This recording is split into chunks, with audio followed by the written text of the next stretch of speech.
මෙතනදී සතර මහා ධාතුව අපිට ලක්ෂණ වශයෙන් තමයි ප්‍රකට කරගන්න වෙන්නේ.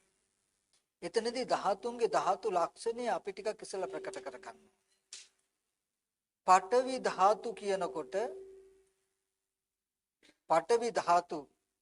කියනකොට අද කර්කස රළු ස්වභාවය හොඳට ඉස්සෙල්ලා නිමිත්ත ගන්න ඕනේ. ආපෝ ධාතු කියනකොට ගලන වැగిරෙන බැඳෙන ස්වභාවයට හොඳට නිමිත්ත ගන්න ඕනේ. තේජෝ ධාතු කියනකොට දවන, තවන, දිරවන, පැසවන ස්වභාවයට හොඳට නිමිත්ත ගන්න ඕනේ. වායෝ ධාතු කියනකොට හමන, පිම්බෙන, හැකිලෙන ස්වභාවයේ නිමිති ගන්න.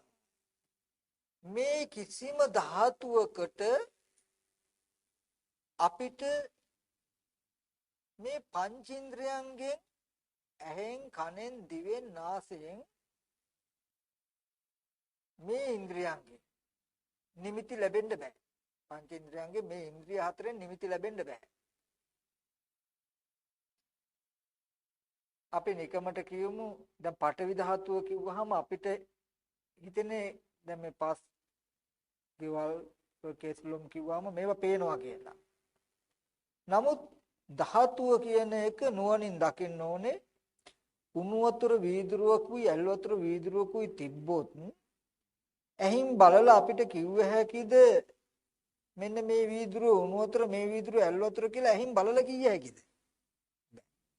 ඒ කියන්නේ එහෙනම් තේජෝ ධාතුව පේන්නේ. ඒ වගේමයි පඨවි ධාතුවත් පේන්නේ. ධාතුව සමානයි.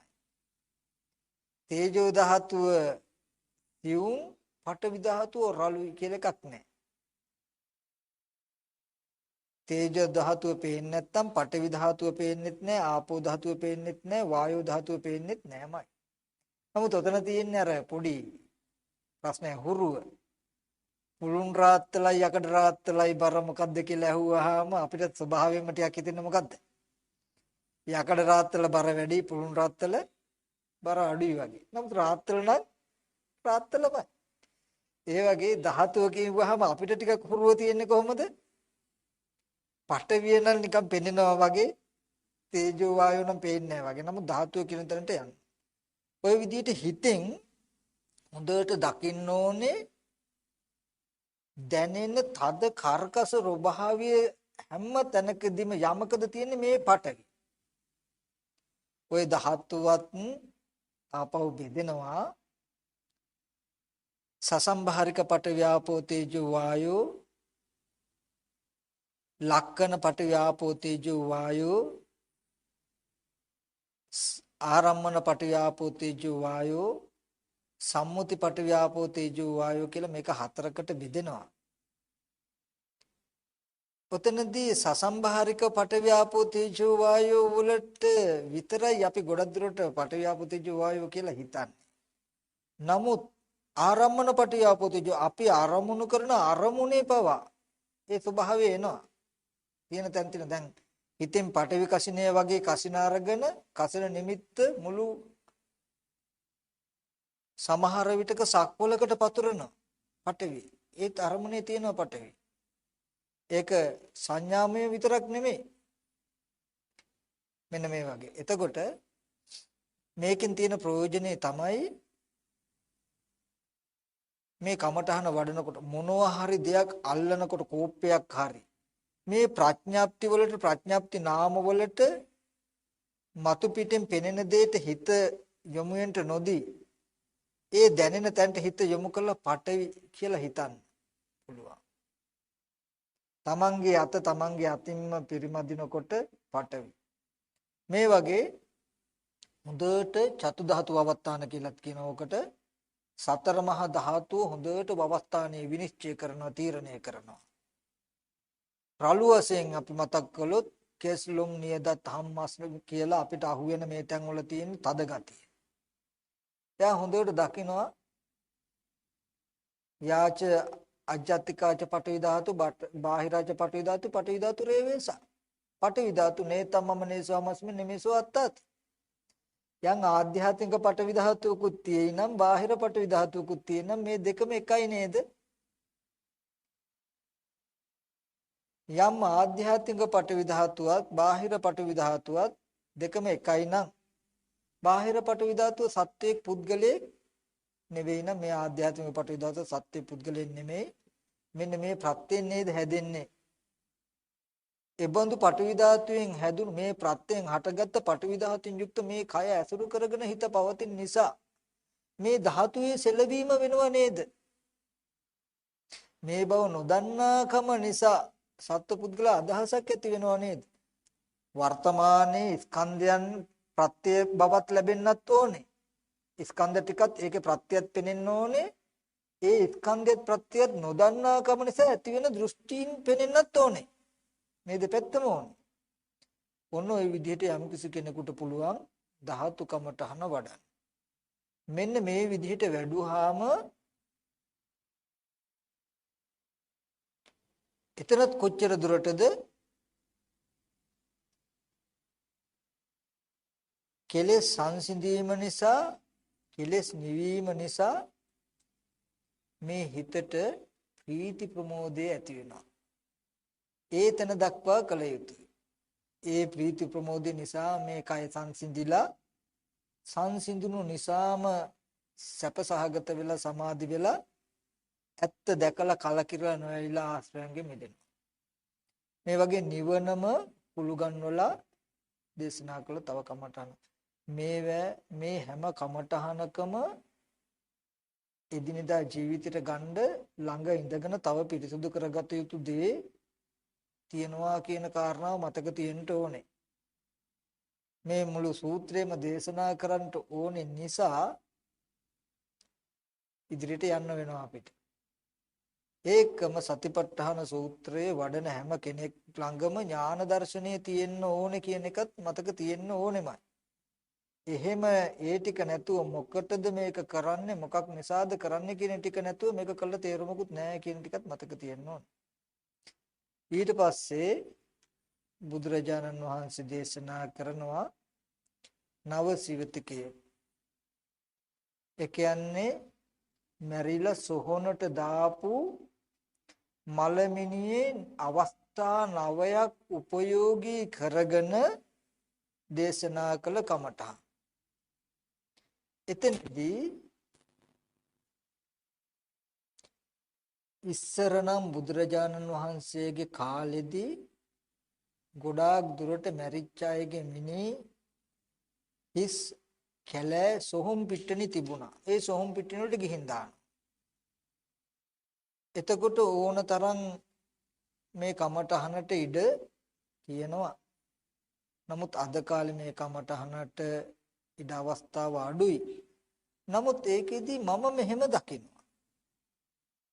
යම් කිසි කෙනෙකුට අපි කියමු පළවෙනි කමඨන උද්දුමාතක විනීලක විපුබ්බක ජාතං මැරිලා ඉදිමිලා නිල් වෙලා සැරව හටගත්ත ශරීරයක් තියෙනවා. කියන්නේ මෙන්න මේක Taman දැකපු දෙයක් හෝ නැත්නම් හිතෙන් සිහි කරගෙන ඒවං කායෝ ඒවං භාවී ඒවං අනතිතෝති. Tamanගේ ශරීරයට ආදේශ කරලා මේ කය තමන්ගේ කයට ආදේශ කරගෙන මේ කය මේ ස්වභාවයෙන් නොඉක්මවා පවතිනව නේද කියලා බලන්න පුළුවන්. ඒ වගේ මේ නව සිවිතකයේ තියෙන ඒ නිමිත්ත හිතට අරගෙන සත්ව පුද්ගල භාවයෙන් යුක්ත තමන්ගේ කයට හෝ නැතිනම් ආදරේ සිනහස කියලා තමන්ට සිහි වෙන බාහිර කයක් තියෙනවා නම් රාග දේශ මොහ ඇති වෙන බාහිර කයක් තියෙනවා නම් ඒ කයට ආදේශ කරන්න ඕනේ. ආදේශ කළා සම්පජන්නේ නුවණින් හිතන්න ඕනේ. සතිපට්ඨානය කියලා කිව්වේ ඒකයි මේ නවේ සිහිය පිහිටවන්න ඕනේ. ඒ සිහිය පිහිටුවලා ඒක ආදේශ කරනවා තමන්ගේ කයට හෝ බාහිර කයට හෝ ආදේශ කළා නුවණින් මෙනෙහි කරනවා මේ කයත් මේ ස්වභාවයටපත් වෙනවා නේද. ඊට පස්සේ ඒ කයේ ඇතිවීම නැතිවීම තර විදිහටම බලන්න. මේ විදිහට මේ නවසිවතිකය අනුව බැලුවාමත් වෙන්නේ කෙලෙස් අඩු වෙලා නීවරණ ධර්ම දුරු වෙලා ප්‍රීති ප්‍රමෝදය ඇති වෙනවා කියන තැනට එනකන් එනවා. ඒ ප්‍රීති ප්‍රමෝදය ඇති වුනහම ඒ ප්‍රීති ප්‍රමෝදය නිසා හිත කය දෙක සංසිඳිලා සැප සහගත වෙලා හිත සමාධි වෙලා ඇත්ත දැකලා කලකිරලා නොවෙලා මිදෙනවා. එතකොට මෙන්න මෙතනදී බුදුරජාණන් වහන්සේ මේ කායානුපස්සනාව දේශනා කළා කොටස් 14කින්. ඒකෙදී මේ හැම කොටසකින්ම අන්තිමට වෙන්නේ රූපය පිරිසිඳ දකිනවා. මේ කොටස් 14ම කළාම රූපස්කන්ධේ පරිඤ්ඤයයි. රූපය පිරිසිඳ දකින්න. ඇයි රූපය පිරිසිඳ දකින්නේ? මොකටද රූපය පිරිසිඳ දකින්නේ? රූපේ පිරිසිඳ නොදන්නාකම නිසා ඇතිවෙච්ච කෙලෙසයක් තියෙනවනම් ඒක දුරු කරගන්න. අපි මතක් කළා රූපයේ අසුභ වූ රූපේ සුභ කියන විපල්ලාසයක් තියෙනවා. අන්න ඒ ටික දුරු කරන්න. මොකද මේ ශාසනයේ තියෙනවා මේක ටික අතුරු කාරණාවක්. මේ මුළු බුද්ධ ශාසනයම පවතින්නේ වචන 18ක් තුල. මුළු බුද්ධ ශාසනයම පවතින්නේ වචන 18ක් තුල.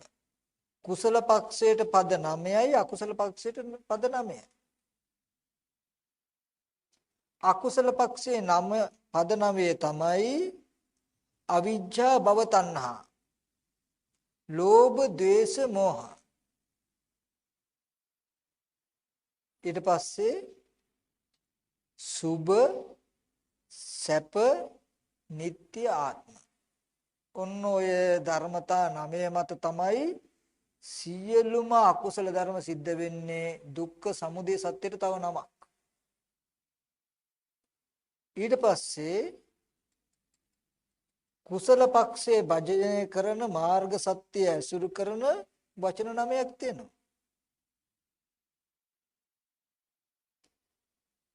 සමත විපස්සනා, අලෝභ, අද්වේෂ, අමෝහ, අසුභ, අනිත්‍ය, දුක්ඛ, අනාත්ම. මේ කුසල පද 9 උදව් කරගෙන තමයි අකුසල පද 9 අර්ථය සෝදා හරින්න වෙන්නේ. මේ විපල්ලාස වලට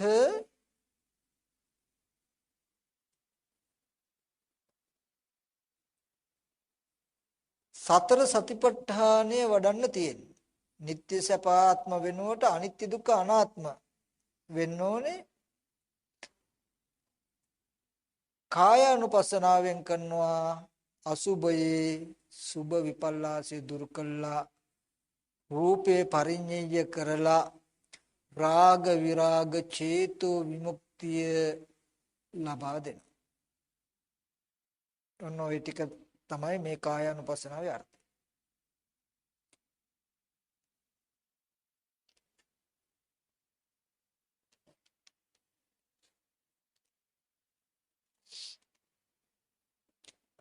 ඊට පස්සේ අපි කිව්වා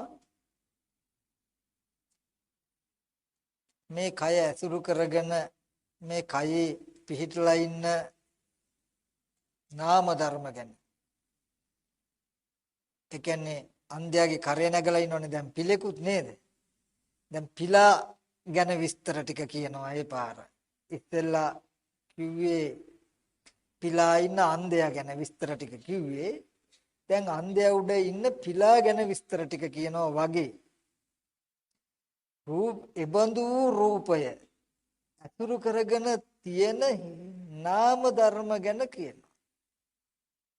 මොකද මේ වේදනානුපස්සනාව තියෙන්නේ දුක්දී සැපයි කියලා ගත්ත විපල්ලාසයක් ලෝකෙට තියෙනවා. ඒ වගේම මේ වේදනාව කෙරෙහි වේදනාව මම මගේ ආත්මයයි කියලා ආත්ම දෘෂ්ටි ඇති වෙන්නත් පුළුවන්. ඒ කියන්නේ ආත්ම සංඥාව හතර පොලක පවතින මේ වේදනාවත් එක තැනක ඇති වෙන්න හේතුව. ඒ තමයි විපල්ලාස හරහා. සැපයි කියන විපල්ලාසය. සැපයි කියන විපල්ලාසය දුරු කරන්න වේදනාව පිරිසිඳ දකින්න ඕනේ. ඒ වේදනාව පිරිසිඳ දැකීම සඳහායි වේදනා ස්කන්ධයේ පිරිසිඳ දැකීම සඳහායි මේ සතිපට්ඨාන සූත්‍රයේ වේදනානුපස්සනාව තියෙන්නේ. බුදුරජාණන් වහන්සේ දේශනා කරනවා කතංච භික්ඛවේ භික්ඛු වේදනාසු වේදනානුපස්සී විහෙරති. මහණෙනි කොහොමද මහානතෙම වේදනාවන්හි වේදනාව අනුව බලමින් වාසය කරන්නේ? කොහොමද වේදනාවන්හි වේදනාව අනුව බලමින් වාසය කරන්නේ කොහොමද? ඉද භික්ඛවේ භික්ඛු මහණෙනි මෙහි මහානතෙම සුඛං වේදනං වේදියමානෝ සුඛං වේදනං වේදියාමිති පජානාති. දුක්ඛ වේදනං වේදියමානෝ දුක්ඛං වේදනං වේදියාමිති පජානාති. අදුක්ඛම සුඛං වා වේදනං වේදියමානෝ අදුක්ඛම සුඛං වේදනං වේදියාමිති පජානාති. සාමිසං වා සුඛං වේදනං වේදියමානෝ සාමිසං සුඛං වේදනං වේදියාමිති පජානාති. නිරාමිසං වා සුඛං වේදනං වේදියමානෝ නිරාමිසං වා සුඛං වේදනං වේදියාමිති පජානාති.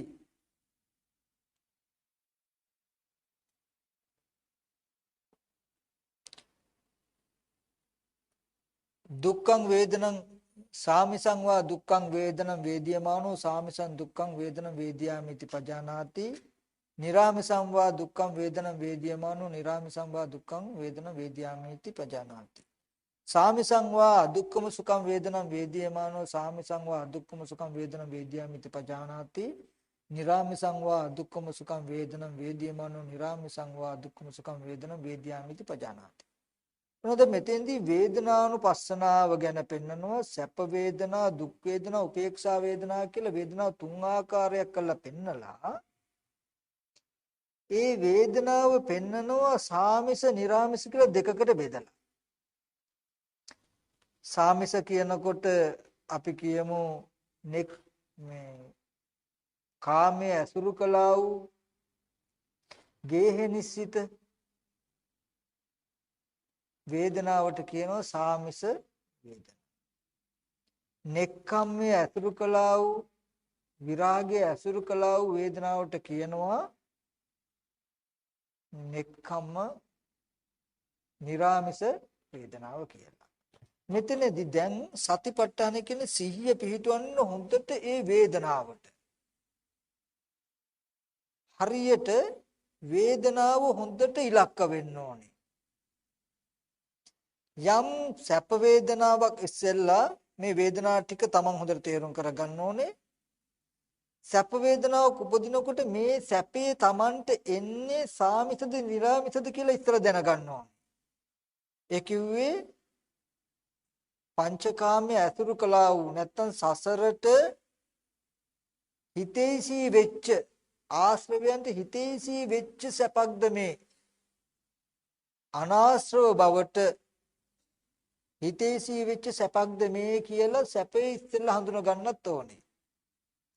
රූපයක් බලනකොට, සද්දයක් අහනකොට, ගඳ සුවඳක් බලනකොට, දූ දරුවන්ගේ නොයේ කරුණු කාරණා සිහි වෙනකොට සැපක් එන්න පුළුවන්.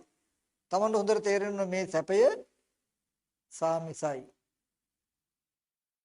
ඊට පස්සේ යම් දහමක් වැඩිම නිසා, දහමක් අවබෝධ වෙච්ච නිසා, අර්ථයක් වැටහිච්ච නිසා සතුටක් එන්න පුළුවන්, සැපක් එන්න පුළුවන්. හොඳට තේරෙන්න මේ සැපය නිරාමිසයි. මොකද මේ සැපයේ සාමිසයක දොස් සහිතයි, නිර්ාමිසයක දොස් රහිතයි කියන අර්ථයක් තව තියෙනවා මේකේ. ඒතන වැටෙන්න ඕනේ. ඒ නිසායි. ඊට පස්සේ සාමිස දුක යම් දුකක් එනකොට Tamanට තේරෙන්න ඕනේ මේක සාමිසයි, කෙලෙස් සහිත දුකක්. දරුවෝ නැති වෙලා හෝ මුදලක් නැති වෙලා හෝ වෙන කුමන දෙයක් නිසා හෝ වෙන දුකක් තියෙනවා, මේක සාමිස දුක. ද නිරාමිස දුකකුත් තියෙනවා. මොකද්ද නිරාමිස දුක? විරාගය අනුව ගිය කෙලෙස් නැති ස්වභාවය අනුව ගිය දුක මොකද්ද? යම් කිසි කෙනෙකුට භාවනා කරනවා. අනේ කවදානම් අපි රහත් වෙයිද දන්නේ, කවදානම් සසරෙන් මිදෙයිද දන්නේ කියලා පොඩි දුම්නසක් ඇති වෙනවා. දුකක් ඇති වෙනවා.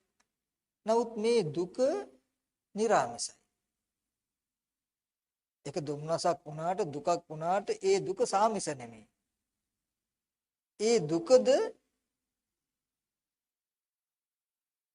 මේ දොස් රහිත එක. ඒකයි නිරාමිස දුක. ඊට පස්සේ සාමිස උපේක්ඛාවක් තියෙනවා. සාමිස උපේක්ඛාවේ ස්වභාවය තමයි අජ්ජෝසාය තිට්ඨති.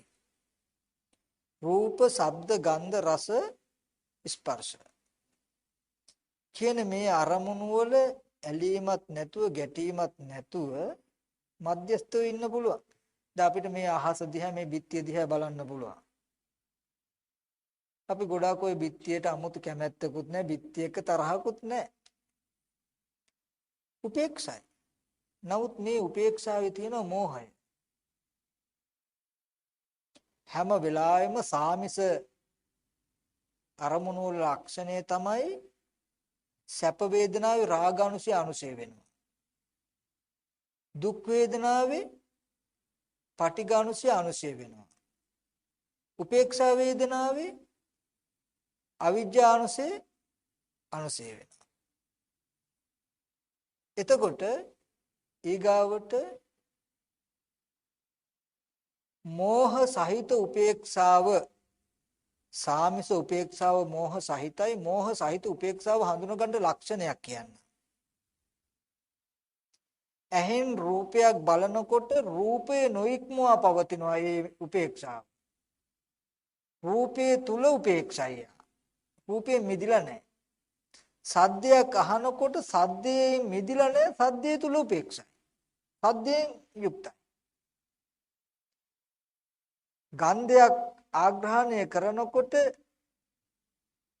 ගන්ධයෙන් මිදිලා නැහැ. ගන්ධය තුල උපේක්ෂයි.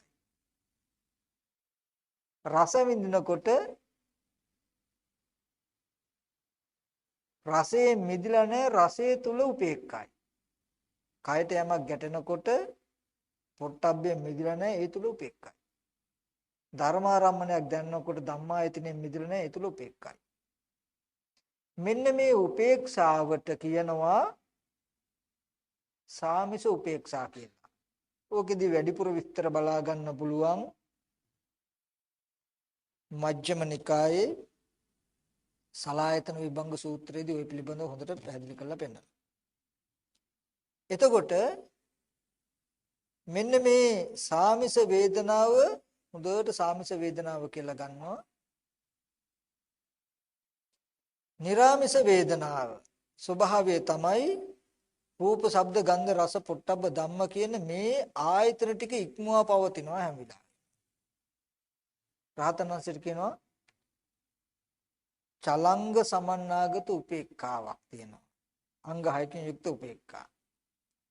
රූප, ශබ්ද, ගන්ධ, රස, පොට්ටබ්බ ධම්ම කියන ස්පර්ශ ආයතන 6ේම උපේක්ෂයි.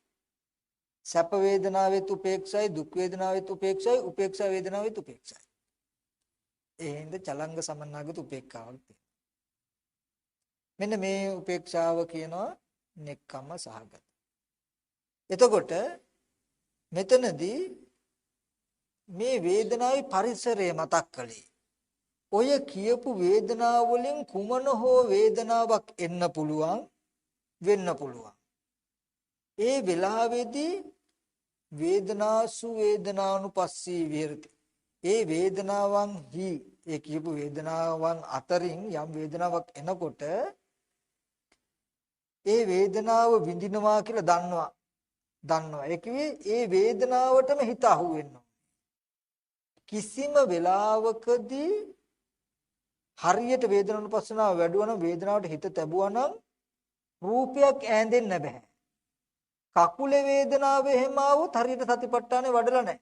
වේදනානුපස්සනාව වඩලා නැහැ. ඔළුවේ කැක්කුම එහෙම ආවොත් ඒ හරියට අපි වේදනානුපස්සනාව වඩන්නේ නැති නිසා. බඩේ කැක්කුම ආවොත්, කන් කැක්කුම ආවොත් මොකද? වේදනාවට බඩවල් තියනවද? වේදනාවට කන් තියනවද? වේදනාවට අත් කකුල් තියනවද?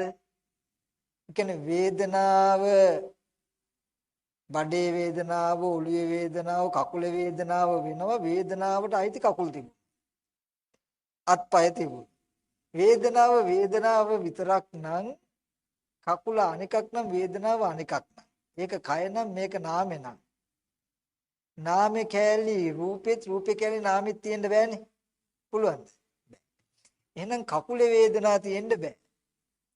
යම් කිසි කෙනෙකුට වේදනාවට කකුලක් ඈඳුනොත් දැනගන්න ඒ වේදනාව සැපසහගත නම් ඒද සාමිසයි. වේදනාවට කකුල අතපය ඈඳුනොත් ඒ වේදනාව දුකයි නම් දැනගන්න සාමිසයි. උපේක්ෂා වේදනාවට කකුල අතපය ඔළුව කියලා මොන හරි දෙයක් ඈඳිලා තියෙනවා නම් ඒ වේදනාව දැනගන්න ඒ උපේක්ෂාව සාමිසයි. වේදනාව එනවා වේදනාව වෙන රූපේ නෑ. ඒක දුක් වේදනාවක් නම් ඒත් නිර්ආමිසයි. ඒ දුක් වේදනාවම ඊතර වෙන විදිහට තියෙන්නේ. වේදනාව එනවා ඒ වේදනාවට අයිති රූපයක්. රූපය නිසා වේදනාව එනවා. වේදනාව අයිති නෑ රූපෙට. හේතුව නිසා ස්පර්ශය නිසා ඵලයක් ඇති වෙන්න පුළුවන්. හේතුවක් නිසා ඵලයක් ඇති වෙන්න පුළුවන්. ඵලය තුල හේතු තියෙන්න පුළුවන්ද? බෑ. අපි කියමු කයත් පොට්ටබ්බයත් කාය විඥානෙත් කියන හේතු ටික ස්පර්ශය නිසා නම් වේදනාවක් එන්නේ. ඒ වේදනාවට හේතු ධර්මයෝනේ කය. එහෙනම් ඒ හේතුව වේදනාවනෝති ඵලය තුල තියෙන්න පුළුවන්ද? බෑ. එහෙනම් ඒකට ඈඳෙන්න බෑ. එහෙනම් මෙතෙන්ද මම මතක් කරන්නේ මේ සතිපට්ඨානයේදී හොඳට එක දෙයක් ගන්න ඕනේ. සතිපට්ඨානේ 100 පිහිටවන කෙලින්ම ඍජුව වෙන කිසිම දෙයකට ඈඳෙන්නේ නැතුව හරියට ඒ ධර්මතාවයේම ඒ ගතියම අල්ල ගන්න. ඉඳගෙන ඉන්නකොට දැන් ඔහොම ඉන්නකොට කකුල රිදෙනවා නම් හරියට ඒ වේදනාවට විතරක් හිත තියන්න. රූප එකක්වත් අහුවෙන්නේ නැති වෙයි. අන්න එහෙම තිබ්බොත් වේදනාවට හිත තියලා තියෙනවා. ඒ වගේ අර ඉස්සෙල්ලා කියපු වේදනාව ඇති වෙන පරාසය සැප දුක් උපේක්ෂා වෙන්න පුළුවන්. ඒක සාමිස වෙන්න පුළුවන්, නිර්ාමිස වෙන්න පුළුවන්. කුමන හෝ වේදනාවක් ආවොත් ඒ වේදනාව කෙරෙහි සිහිය තබන්න. ඒකට පෙන්නපු ලක්ෂණය තමයි මම ඒක සාමිසද නිර්ාමිසද කියලා බලා ගන්න ලක්ෂණය තමයි මම පෙන්වුවේ. සාමිස වේදනාවේ කෙලෙස් සහිත වේදනාවේ ආපහු තණ්හාව ඇති වෙන වේදනාවේ ලක්ෂණය හඳුනා ගන්න වේදනාවට අයිති තැනක් දැනෙයි අපිට. ඒ කියන්නේ වේදනාව කකුලේ, වේදනාව ඔළුවේ, වේදනාව බඩේ, වේදනාව මගේ විලා ඇති. එහෙම නැතුව හරියටම වේදනාව විතරක් අහු වෙනවා නම් වේදනාව කකුලේ, බඩේ, ඔළුවේ හේතු නිසා හටගන්න වේදනාවට තැනක් නැහැ. කියන තැනකින් හරියට අහු වෙනවා නම් ඔන්න මේ හැම වේදනාවක්ම නිර්ාමිසයි කියලා දැනගන්න. ඔන්න ওই විදිහට හිත තැබුවාම මේ වේදනානුපස්සනාව ඊට පස්සේ සමුදය ධම්මානුපස්සීවා වේදනස්මින් විහෙරති.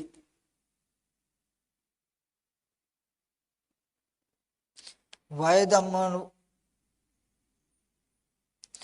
ධම්මානුපස්සීවා වේදනස්මින් විහෙරති. සමුදය වය ධම්මානුපස්සීවා වේදනස්මින්. වේදනාවේ ඇති වෙන ස්වභාවය අනුව බලමින් වාසය කරනවා, නැති වෙන ස්වභාවය අනුව බලමින් වාසය කරනවා, ඇති වෙන නැති වෙන ස්වභාවය අනුව බලමින් වාසය කරනවා. මොකක් නිසාද? එයා දන්නවා ස්පර්ශය නිසා මේ වේදනාව ඇති වෙනවා. ස්පර්ශය නැති වෙනකොට මේ වේදනාව නැහැ. හැම වෙලාවෙම ස්පර්ශය නිසා වේදනාව එන්න පුළුවන්. වේදනාව ස්පර්ශයට අයිති නැහැ. කාලේ ගියත් කියන ටික හරි හරියට කියන්නම් මම උපමාවක් කියන්නම්කෝ. අපි මෙහෙම කිව්වොත් මේකෙදී දකින්න ඕනේ අපි කිව්වොත් දැන් වතුර මෝටර වලින් වතුර ගහනකොට වතුර බටේට හයි කරන කෙරවලට පුට්ටැල්ල කියලා කියන්නේ අපි. ඒකෙන් දැන් ලිඳේ ඉඳන් බටේ ඇතුළට වතුර එනවා. බටේ වතුර ආපහු ලිඳට යන්නේ නැහනේ. මෙහාට එනවා විතරයි ආපහු යන්නේ. ඒ වගේ හේතුයේ ස්වභාවය තමයි ඵලය ඇති කරනවා. ඵලය ආපහු හේතුව පැත්තටයි තියෙන්නේ. ඔකට තව උපමාවක් කිව්වොත් අපි කියමු අඹ ටිකකුයි මිදි අඹයි කෙතෙල් ගෙඩි. මේ පළතුරු නම් අමතක වෙන්න පුළුවන් මට පොඩ්ඩක් මතක් කරගන්න. අඹයි මිදි කෙතෙල් ගෙඩි කියන මේ ධර්මතා තුනම එකට එකතු කරලා බීමක් හදලා බොනවා. දැන් මේ ධර්මතා තුනම එකට එකතු කරුවාම හැදෙනවනේ රසක්. දැන් මේ හැදෙන රසය අඹ වලට අයිතිද? මිදි වලට අයිතිද? අනිත් එක මොකද කියන්නේ? කෙසල් ගෙඩි වලට අයිතිද? දැන් හොඳට බලන්න මේ හේතු තුන එකට එකතු වුණාම මෙහෙම රසක් එනවා. හැදෙන්න පුළුවන්. ආපහු මේ රස සිහි කළා අනිත් පැත්තට යන්න බෑ. නුවණක් තියෙන කෙනාට මේ රස සිහි කළා කෙහෙල් ගෙඩිය රස දාන්න බෑ. ඇයි ඒකේම රාක් නැහැ. ඒ රස සිහි කළා මිදි වලට අත දාන්න බෑ. ඒ රස සිහි කළා ගස් ලැබු වලට අත දාන්න පුළුවන්. ආපහු ඒ හේතු තුන එකතු වෙනකොට මේ පැත්තට එනවා. මේ රසය ආපහු අර හේතු වලට අයිති නැහැ. එතකොට මෙයාට හේතු ටික නිසා හට ගන්නවා පේනවා. අනිත් පැත්තට යන්න බෑ. ඒ වගේ අපි කියමු කය නිසා, පොට්ටබ්බේ නිසා, හිත නිසා, කාය ස්පර්ශ නිසා මේ වගේ වේදනාවක් ආවා. මේ වේදනාව සිහි කළා රූපයට අත දාන්න බෑ. පොට්ටබ්බේට අත දාන්න බෑ. එහෙම එකක් නැහැ.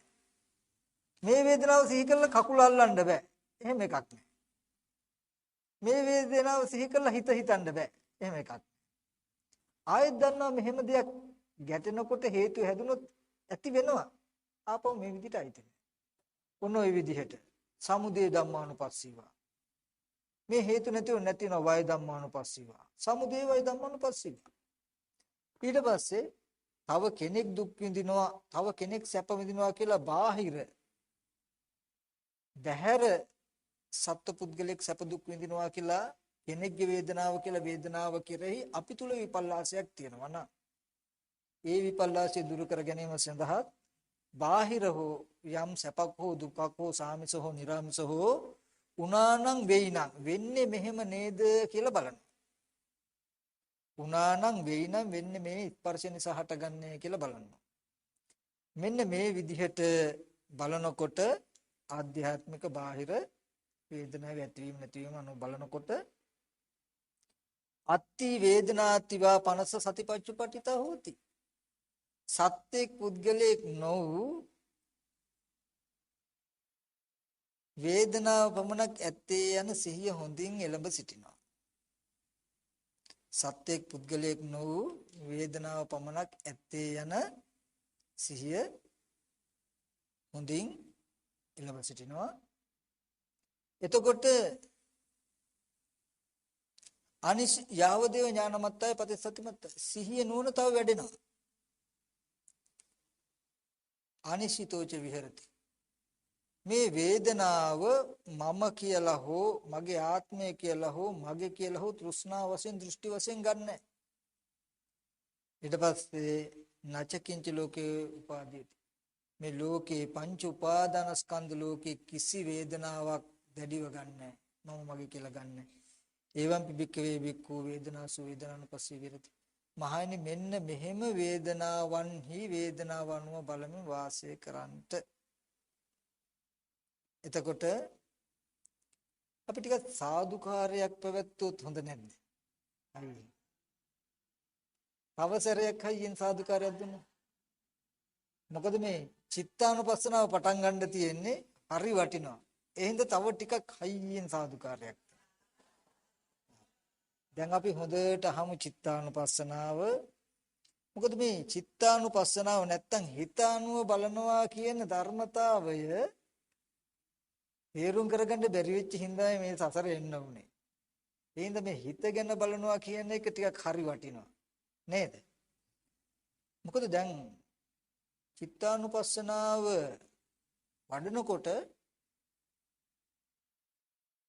අපිට පුළුවන් මේ විඥානය කියන එක පිරිසිඳ දකින්න. විඥාන ස්කන්ධය පිරිසිඳ දකින්න. විඥාන ස්කන්ධය පිරිසිඳ දැක්කහම මොකද තියෙන යහපත? අනිත්‍ය දේ නිට්ටයයි කියන විපල්ලාසය දුර වෙනවා.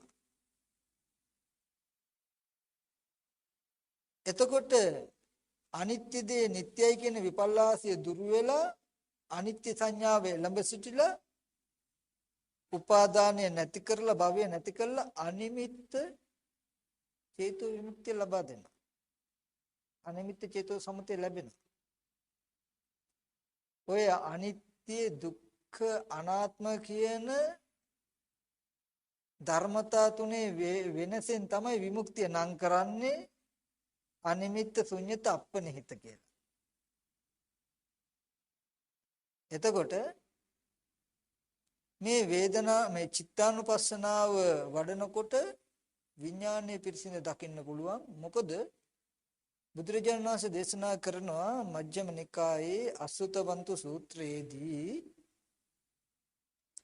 මහණෙනි මේ ලෝකේ අය මේ කයට කලකිරෙනවා නම් ඒකට හේතු තියෙනවා. ඇයි? මේ කය දිරනවා පෙනෙනවලු. අබල දුබල වෙනවා ලෙඩ වෙනවා පෙනෙනවලු. නමුත් යමක් හිත කියයිද මනස කියයිද විඥානය කියයිද මෙහිලා කලකිරෙන්න ලෝකයේ දක්ෂ මදිලු. ඒ ගොඩාක් කල් මේ හිතම මම ආයනය කළාලු. හිතම මම කියලා. බුදුරජාණන් වහන්සේ දේශනා කරන මහන්නේ ඉතින් යමෙක් හිත මම කියනවා නම් ඊට වඩා නම් හොඳයි කය මම කියන එක. ඇයි? කය අවුරුදු 50ක් හරි 100ක් හරි තියෙනවා නම් ඒ තාක්වත් පේන්නවත් තියෙනවා. හිත කියන එක පේන්නවත් නැහැ. රැදවල් අනිකක්ම ඉපදිලා අනිකක්ම නිරුද්ධ වෙනවා කියනවා. ඉතින් හිතේ ස්වභාවය ඒක. මේ චිත්තානුපස්සනාව ගැන අපි නොබලනකොට හිත ගැන නොදකිනකොට ඉබේමයි හිත මම කියන අදහසට එන්නේ. ඒ නිසා මේ චිත්තානුපස්සනාව ටිකක් වටිනවා. එතකොට බුදුරජාණන් වහන්සේ දේශනා කරනවා දැන් මේ චිත්තානුපස්සනාව වඩන්නේ මොකටද? පංච උපාදානස්කන්ධේ විඥානස්කන්ධේ පිරිසිඳ දැකලා අනිත්‍ය දේ නිට්ටයයි කියන විපල්ලාසය දුරු කරගන්න. ඒ විපල්ලාසය දුරු වුණාම තණ්හා උපාදානය නැති වෙනවා. තණ්හා උපාදානය නැති වෙනකොට මොකද වෙන්නේ? හටගත දේ නිරුද්ධ වෙනවා කියලා ස්කන්ධ නිරෝධය සාක්ෂාත් වීම තුලින් භවයේ හිටින්නේ. හිටින්නේ නැතුනම ජරා මරණ නැති වෙනවා. එහෙම. එතකොට බුදුරජාණන් වහන්සේ දේශනා කරනවා ඉද බික්කවේ බික්කු සරාගං වා චිත්තං සරාගං චිත්තන්ති පජානාති. මහන්නේ මේ මහානතම රාග සහිත සිත රාග සහිත සිතයි කියලා දැනගන්නවා හඳුනා ගන්නවා. වීත රාගං වා චිත්තං වීත රාගං චිත්තන්ති පජානාති. දැන් තමන් තුල රාගය නැත්තම් විරාගී ස්වභාවයට ගිය සිත විරාගී ස්වභාවයයි කියලා දැනගන්නවා. සදෝසං වා චිත්තං සදෝසං චිත්තන්ති පජානාති. හිත ද්වේෂ සහගත කල්ලි හිත ද්වේෂයි කියලා දැනගන්නවා. හිතේ ද්වේෂය නැති කල්හි හිතේ ද්වේෂය නැහැ කියලා දැනගන්නවා. වීත දෝසං චිත්තං වීත දෝසං චිත්තන්ති පජානාති. සමෝහං චිත්තං සමෝහං චිත්තන්ති පජානාති. එතකොට මෝහ සහිත සිත මෝහ සහිත සිතයි කියලා දැනගන්නවා. වීත මෝහං වා චිත්තං වීත මෝහං චිත්තන්ති පජානාති. වික්කිත්තං වා චිත්තං වික්කිත්තං චිත්තන්ති පජානාති. සංකිත්තං වා චිත්තං සංකිත්තං චිත්තන්ති පජානාති. වික්කිත්තං චිත්තං වික්කිත්තං චිත්තං පජානාති. එතකොට මහග්ගතං වා චිත්තං මහග්ගතං චිත්තන්ති පජානාති අමහග්ගතං වා චිත්තං සමහග්ගතං චිත්තන්ති පජානාති. මේ වගේ සිතේ ප්‍රභේද 16ක් වෙනවනවා බුදුරජාණන්. මෙතනදී චිත්තානුපස්සනාවේදී ඒ කියපු විදිහට හිත අනුව බලන්න ඕනේ. සරාගං වා චිත්තං සරාගං චිත්තන්ති පජානාති. රාග සහිත සිත රාග සහිත සිතයි කියලා ශනිකව හඳුනා ගන්න ඕනේ. හිත දිහා බලන්න ඕනේ. ඊට පස්සේ විරාග සිත විරාග සිතයි කියලා හඳුනා ගන්න ඕනේ. සදෝෂ සිත දෝෂ සහිත සිත දෝෂ සහිතයි කියලා දැනගන්න. අපි ඇයි මෙහෙම දේශනා කරන්නේ? අපි මෙහෙම කියමු. යම් කිසි කෙනෙක් ගැන දෙයක් ගැන රාගයක් ඇති වෙනවා නම් මේ චිත්තානුපස්සනාව නැති කෙනාට චිත්තානුපස්සනාව හිතානුව නොබලන කෙනාට හිතෙන්නේ තමන් තමන් ආදරේ බාහිර කෙනාටයි කියලායි පෙන්වන්නේ.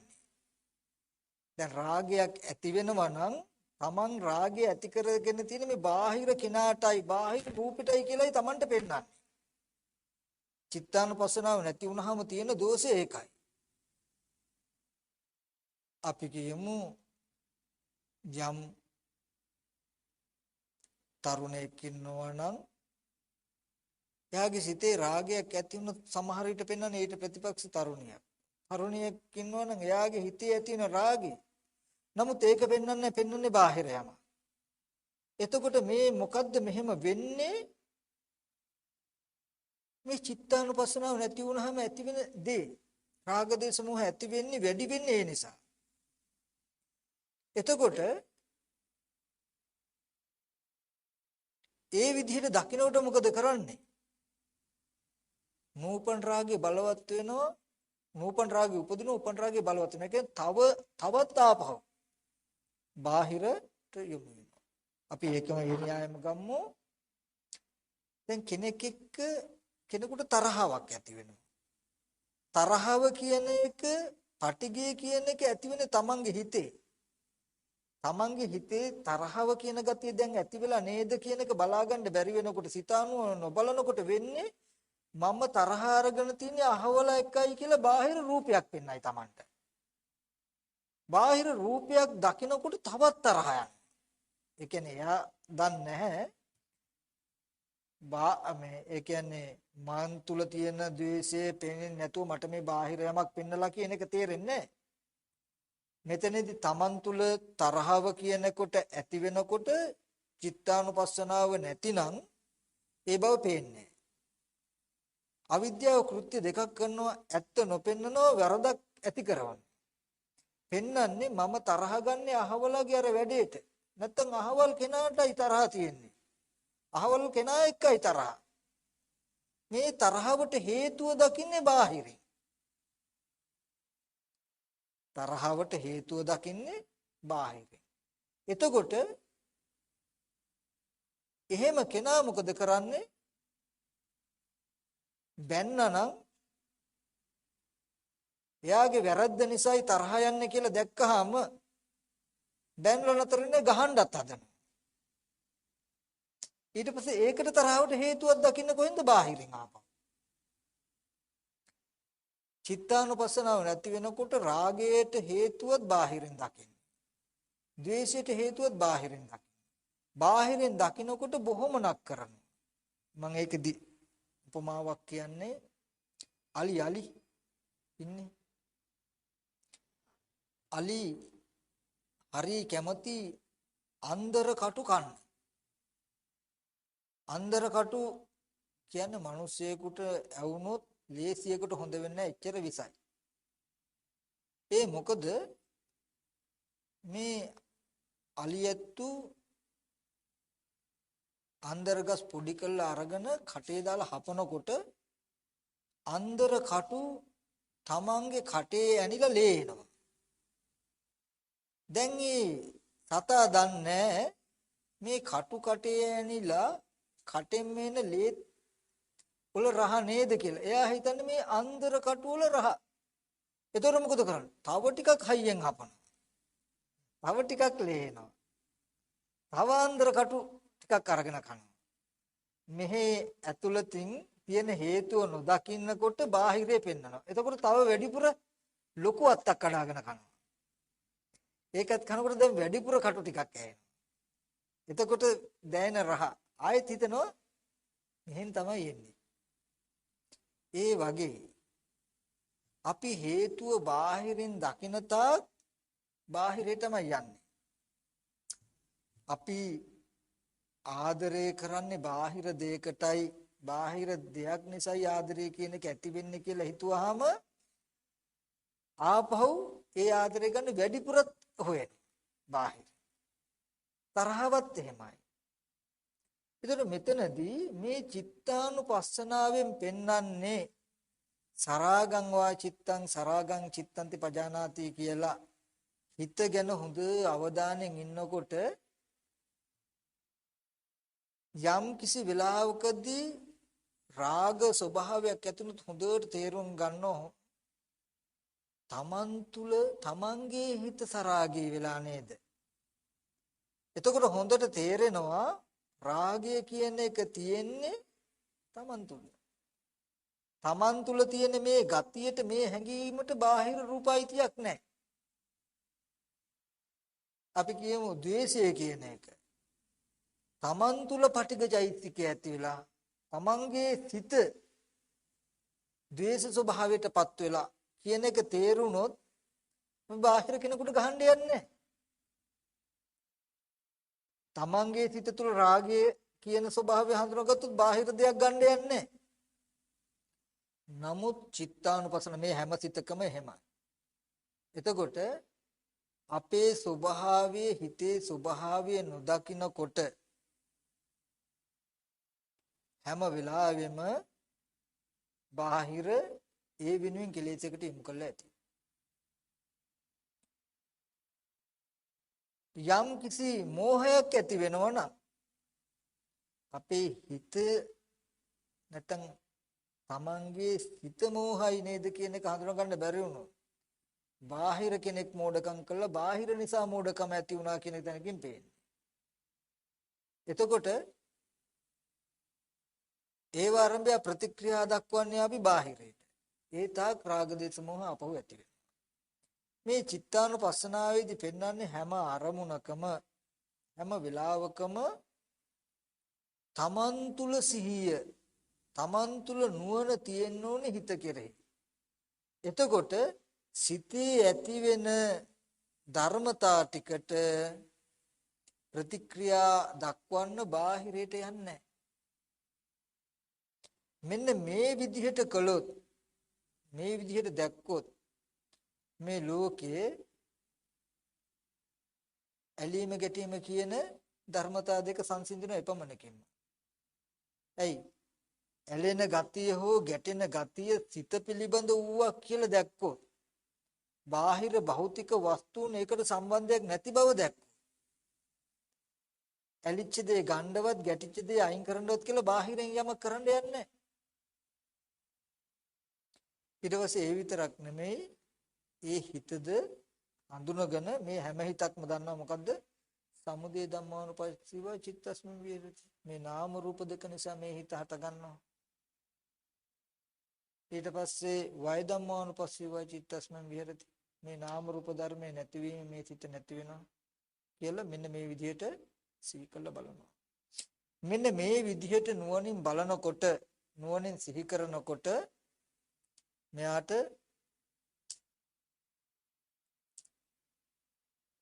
සත්වයේ පුද්ගලයෙක් නෝ සිත පමණක් ඇතේන සිහිය හොඳින් එළඹ සිටිනවා. හිත තියෙනවා.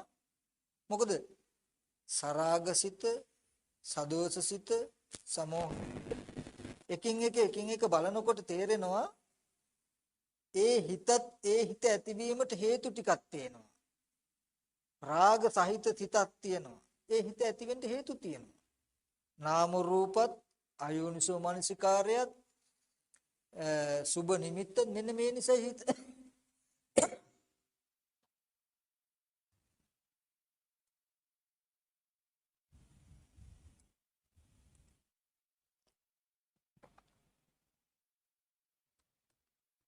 මෙන්න මේ නිසායි සිත සරාගුණය කියලා එයාට හොඳට නුවණින් තේරෙනවා. මේම තේරෙන නිසා එකම හිතක් තියෙනවා, එකම හිතකින් කියනවා කරනවා කියන අදහසක් නැතුව මේ හිත පටිච්ච සමුප්පන්නයි කියන නුවණ එනවා. එයා දකින්න සමුදය ධම්මානුපස්සීව චිත්තස්මින් විහෙරති, වය ධම්මානුපස්සීව චිත්තස්මින් විහෙරති, සමුදය වය ධම්මානුපස්සීව. මේ හිත හැම වෙලාවෙම හේතු ප්‍රත්‍යයයි. හේතුව නිරුද්ධ වෙනකොට මේ සිත නිරුද්ධ වෙනවා. මොකද දකින්න හේතුව? යකඩ කැලි දෙකක් එකට ගැටුණොත් සද්දයක් හට ගන්නවා. ගැටීම නැති වෙනව නැති වෙනවා. ගැටෙන්න පෙර අවකාශ ධාතුවේ කොහෙවත් සද්ද තිබුණත් නෙමෙයි. යකඩ කැලි දෙක ඇතුලේ සද්ද තියෙනවත් නෙමෙයි. පෙර නොතිබීම යකඩ කැලි දෙක ගැටුණු නිසාම සද්ද ඇති වෙනවා කියලා දකිනවා. ගැටුණු සද්දය හටගත්තු සද්දය ආපහු යකඩ කැලි දෙකට අයිතිත් නැහැ. යකඩ කැලි දෙක ඇතුළට යනවත් නෙමෙයි. වටපිටාවේ කොහෙවත් තියෙනවත් නෙමෙයි. ඒ හේතු නැති වෙනව නැති වෙනවා. ඒ වගේ මේ හිත යම් යම් ප්‍රත්‍යක් නිසා මේ හිත හටගත්තා නම් රාග සහිත හිත හටගත්තා නම් ඒ ප්‍රත්‍ය නැති වෙනකොට මේ හිත නැති වෙනවා. ආයි කොහෙවත් තියෙනව නෙමෙයි. ද්වේෂය ඇති වෙන්න තියෙන හේතු ටික නිසා සිත ද්වේෂ සහගත වුණා. ද්වේෂ සිත හටගත්තා. ඒ ප්‍රත්‍ය නැති වුණ නැති වෙනවා. මේ වගේ හිත පටිච්ච සමුප්පන්නයි, ප්‍රත්‍ය නිසා හටගත් සිත ප්‍රත්‍ය නැති වුණ නැති වෙනවා කියන නුවණ එනවා. එතකොට එකම හිතක්ම තියෙනවා කියන අදහස හිතින්නේ. මෙන්න මේ විදිහට බැලුවාම මෙයාට එනවා සත්‍ය පුද්ගලනෝ සිත පමණක් ඇති වෙන සිහිය හොඳින් එළඹ සිටිනවා. මෙන්න මේ විදිහට දකිනකොට බුදුරජාණන් වහන්සේ දේශනා කරනවා යාව දේව ඥානමත්තයි පටිසතිමත්තයි. සිහිය නුවණ තව වැඩෙනවා. තෘෂ්ණා වශයෙන් දෘෂ්ටි වශයෙන් ඇසුරු කරන්නේ ලෝකයේ කිසිම හිතක් විඥානයක් උපාදාන වශයෙන් ගන්නෑ. මගේ හිත කියලා හෝ හිත ආත්මයි කියලා හෝ ගන්නෑ. මහන්නේ මෙන්න මේ විදිහට හිතේ හිතනවා බලන්න.